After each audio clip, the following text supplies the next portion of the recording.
নমস্কার বন্ধুরা, সবাই কেমন আছেন? আশা করছি সবাই খুব ভালো আছেন এবং সুস্থ আছেন। প্রত্যেক দিনের মতো চলে এলাম নতুন একটা ভিডিও নিয়ে। সবাইকে স্বাগত আপনাদের ইউটিউব চ্যানেল টপ লেটেস্ট নিউজে। চলুন দেখে নেওয়া যাক অম্বুবাচী 2024 কবে পড়েছে। খুব শীঘ্রই আসছে তিথি।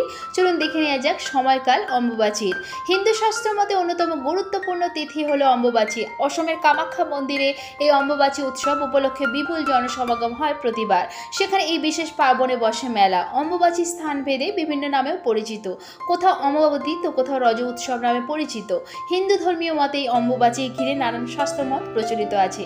চলুন এবার দেখে নেওয়া যাক 2024 সালে কবে পড়েছে অম্বুবাচী। হিন্দু শাস্ত্রে ও বেদে পৃথিবীকে মা বলা হয়ে থাকে, এমনকি পৌরাণিক যুগেও পৃথিবীকে ধরিত্রী মাতা বলে সম্বোধন করা হয়েছে। মনে করা হয় আষাঢ় মাসে মৃগশিরা নক্ষত্রের চতুর্থ পদে ঋতুমতী হন ধরিত্রী মা। পূর্ণবয়স্কা ঋতুমতী নারীরাই কেবল সন্তান ধারণে সক্ষম হন, তাই অম্বুবাচীর পর ধরিত্রীও শস্য শ্যামলা হয়ে ওঠেন।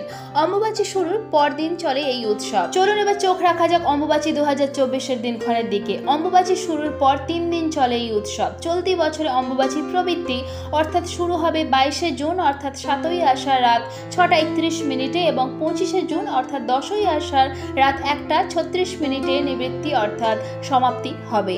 অম্বুবাচীর সঙ্গে জড়িয়ে আছে বহু আচার অনুষ্ঠান। এই 3 দিন সন্ন্যাসী এবং বিধবারা বিশেষভাবে পালন করেন। কোনো শুভ কাজও এই কয়েকদিনের নিষিদ্ধ থাকে।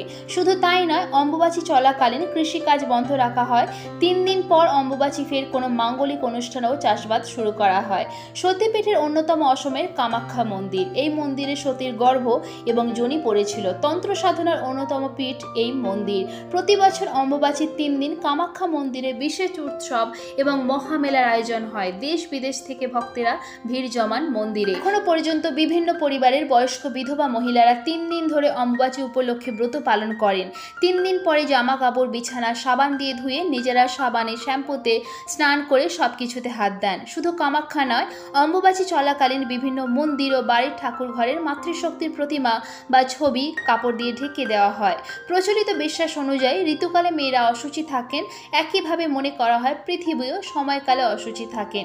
সেই জন্য এই 3 দিন ব্রহ্মচারী, সাধু, সন্ন্যাসী, যোগী পুরুষ এবং বিধবা মহিলারা অশুচি পৃথিবীর উপর আগুনের রান্না করে কিছু খান না। বিভিন্ন ফলমূল খেয়ে 3 দিন কাটাতে হয় তাদের।